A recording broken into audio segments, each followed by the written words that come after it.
Hello everyone, I am Amita and today we are going to start second lecture of our chapter Our Changing Earth. In previous lecture we discussed about lithospheric plates and forces endogenic and exogenic. Today we will discuss about earthquake and a case study of Bhuj earthquake. Firstly, I am going to tell you the definition of earthquake. What is earthquake? The movement of lithospheric plates causing vibrations on the surface of the earth. These vibrations are called earthquake. हमारी lithospheric plates की जो movement होती है उसकी वजह से अर्थ में कुछ वाइब्रेशंस होती हैं और इन वाइब्रेशंस की वजह से जो धरती में हलचल होती है उसे ही अर्थक्वेक कहते हैं। The place in the earth crust यानी कि हमारी अर्थ क्रस्ट में वो जगह जहाँ से अर्थक्वेक अकर करता है, स्टार्ट होता है, उस पॉइंट को कहा जाता है फोकस। और फोकस के बिल्कुल ऊपर क्रस्ट पर, सरफेस पर हमारे अर्थ के जो पॉइंट है जहाँ पर वाइब्रेशंस आती हैं उस पॉइंट को हम कहते हैं एपिसेंटर। फोकस और एपिसेंटर आई थिंक क्लियर हो गया होगा। फोकस वो पॉइंट है जहाँ से अर्थक्वेक की वाइब्रेशंस हमारी अर्थ क्रस्ट में स्टार्ट होती हैं और उस पॉइंट के बिल्कुल ऊपर अर्थ के सरफेस पर जो पॉइंट है उसे हम कहते हैं एपिसेंटर्स।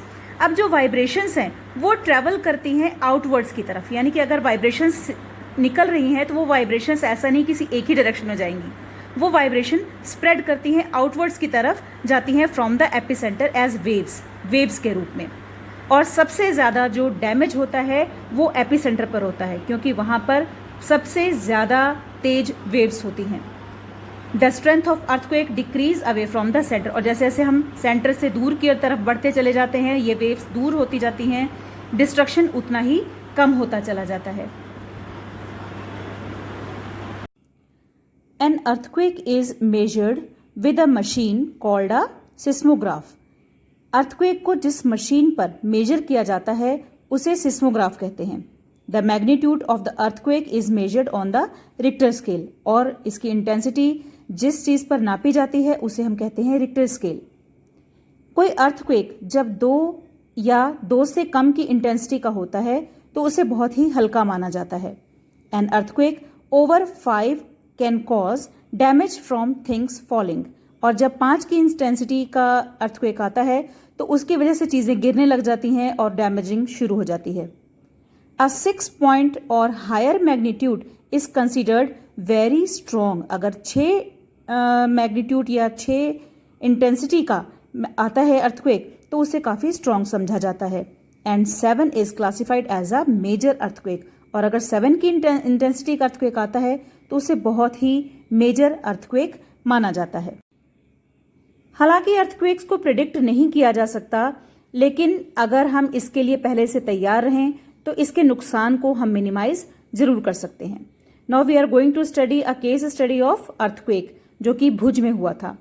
भुज में 2001 में 26 जनवरी 2001 में एक मैसिव अर्थक्वेक आया था जो रिक्टर स्केल पर 6.9 की इंटेंसिटी का था, जो कि सबसे ज़्यादा स्ट्रॉन्ग समझा जाता है। इसमें बहुत ज़्यादा डिस्ट्रक्शंस हुई थी, जैसे कि स्कूल वर्स्ट अफेक्टेड, स्कूल सबसे ज़्यादा अफेक्ट हुए थे। At least 971 students and 31 teachers are feared to have lost their lives। करीब 971 स्टूडेंट्स और 31 टीचरों की जान चली गई थी बिल्डिंग कोलैप्स होने की वजह से। भुज रिलीफ एफर्ट्स बिलाइटेड, जो भुज रिलीफ एफर्ट्स थे गवर्नमेंट की तरफ से 3 दिन बाद भी वो हर पर्सन तक प्रॉपर रूप से नहीं पहुंच सके थे। Destruction of Bhuj, phone lines, water pipelines and power stations, transmission lines were knocked out. ये सब चीजें डिस्टर्ब हो गई थी। शहर में जगह जगह आग लग गई थी। क्वेक जोन में इमरजेंसी डिक्लेयर कर दी गई थी, प्रेसिडेंट ने वहां पर इमरजेंसी डिक्लेयर कर दी थी, और गुजरात के सीएम ने सेंट्रल गवर्नमेंट से फाइनेंशियली हेल्प के लिए अपील की थी। Now our next topic is earthquake preparedness. Means during earthquake हमें कहां पर शेल्टर लेना चाहिए या क्या करना चाहिए। सेफ स्पॉट, कौन कौन से सेफ स्पॉट्स होते हैं अगर अर्थक्वेक आ जाए तो?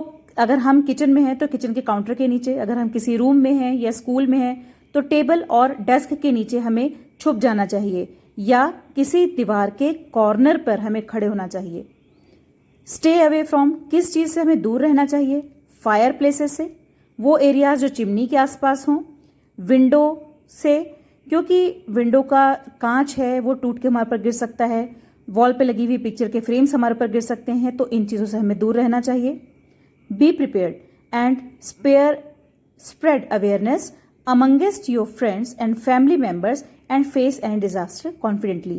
हमें अपने फ्रेंड्स में, फैमिली मेंबर्स में अवेयरनेस फैलानी चाहिए, और अगर कभी भी हम किसी डिजास्टर में घिर जाते हैं तो हमें कॉन्फिडेंटली उसको फेस करना चाहिए.